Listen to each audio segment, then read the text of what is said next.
Ramona had dreamed all her life of being discovered, a Hollywood actress, a model, the kind of star lifted out of a small Midwestern town and dropped into the lights. So she quit her job, gave up her affordable apartment, and sat in temporary housing, waiting for Hollywood to knock on her door. Why?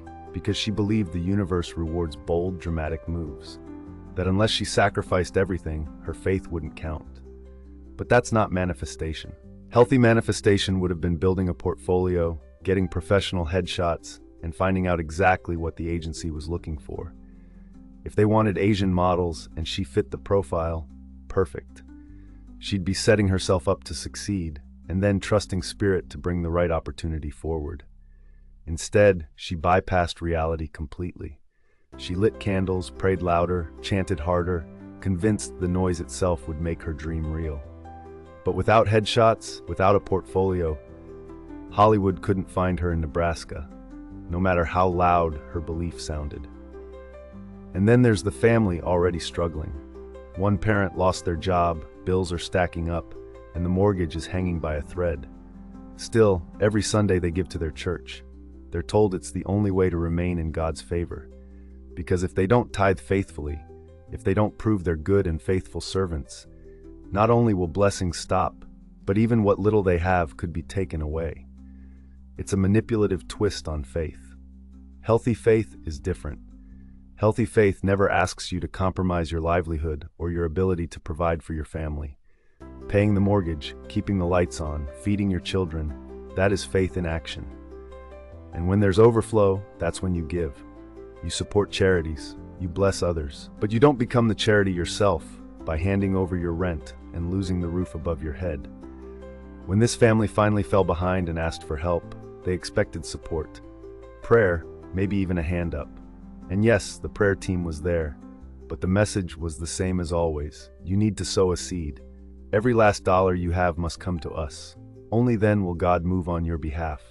Only then will your prayers be answered and your home be saved. So they gave, desperate, and weeks later, the house was gone. The church got richer, while the family ended up with nothing.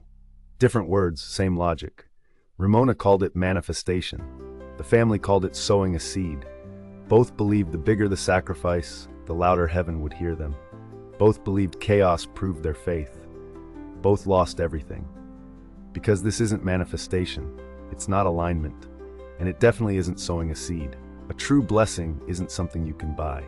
It isn't earned by torching your security or giving the very last of what you have to a church happy to take it while your bills go unpaid. A blessing, by its nature, is freely given. You don't have to purchase it. You don't have to prove you deserve it with suffering. It flows from spirit because of who you are, not what you hand over. Here's the loop.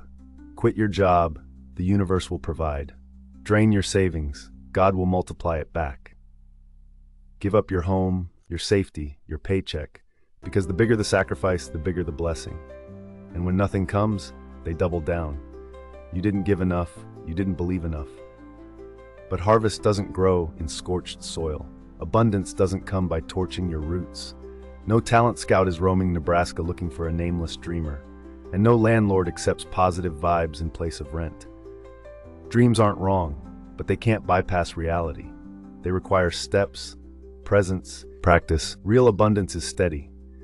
Love multiplies when you give it. Kindness multiplies. Trust multiplies. Respect multiplies. The fruit of the Spirit is love, joy, peace, patience, kindness, goodness, faithfulness, gentleness, and self-control. It's from Galatians 5:22-23. That's the law of return. When you give these gifts, they come back overflowing, not in dollars, but in connection. Not in riches, but in spirit. It was never about handing over your paycheck. It was about living the fruit of the Spirit. But religion twisted it, turned fruit into finance, so every dollar you lost was called a seed, and every jet they bought was called your blessing. That isn't spirit. That's exploitation wrapped in holy words. Abundance isn't about theatrics or reckless sacrifice. It's about building a life steady enough to hold the fire when it comes.